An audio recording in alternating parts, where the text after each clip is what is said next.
गोपीजनाय कथितं नियमावसाने मारोत्सवं त्वमथ साधयितुं प्रवृत्तः सान्द्रेण चान्द्रमहसा शिशिरीकृताशे प्रापोरयो मुरळिकां यमुना वनान्ते सम्मूर्च्छनाभिरुदितस्वरमण्डलाभिः सम्मूर्च्छयन्तमखिलं भुवनान्तरालं त्वद्वेणुनादमुपकर्ण्य विभो तरुण्यः तत्तादृशं किमपि चित्तविमोहमापुः तागेह कृत्य निरतास्तनयप्रसक्ताः कान्तोपसेवनपराश्च सरोरुहाक्ष्यः सर्वं विसृज्य मुरळीरवमोहितास्ते कान्तारदेशमयि कान्ततनो समेताः काश्चिन्निजाङ्गपरिभूषणमादधानाः वेणुप्रणादमुपकर्ण्य कृतार्धभूषाः त्वामागताननु तथैव विभूषिताभ्यः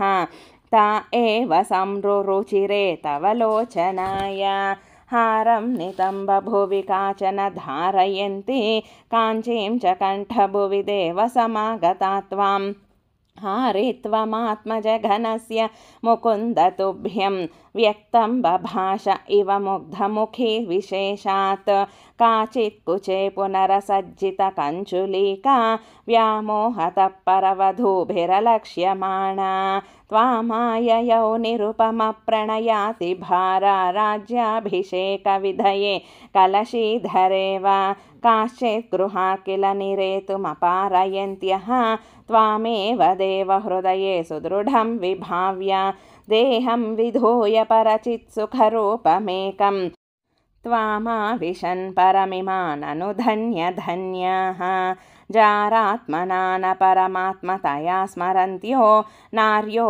गताः परमहंसगतिं क्षणेन तं त्वां प्रकाश परमात्मतनुं कथंचित् चित्ते वहन्नमृतमश्रममश्नुवीय अभ्यागताभिरभितो व्रजसुन्दरीभिः मुग्धस्मितार्द्रवदनः करुणावलोकी निस्सीमकान्तिजलधिस्त्वमवेक्ष्यमाणो विश्वैकहृद्य हर मे पवनेश रोगान्। श्रीकृष्णाय परब्रह्मणे नमः। नारायण अखिलगुरो भगवन्नमस्ते। सर्वं श्रीकृष्णार्पणमस्तु। सर्वे जना सुखिनो भवन्तु। लोका समस्ता सुखिनो भवन्तु।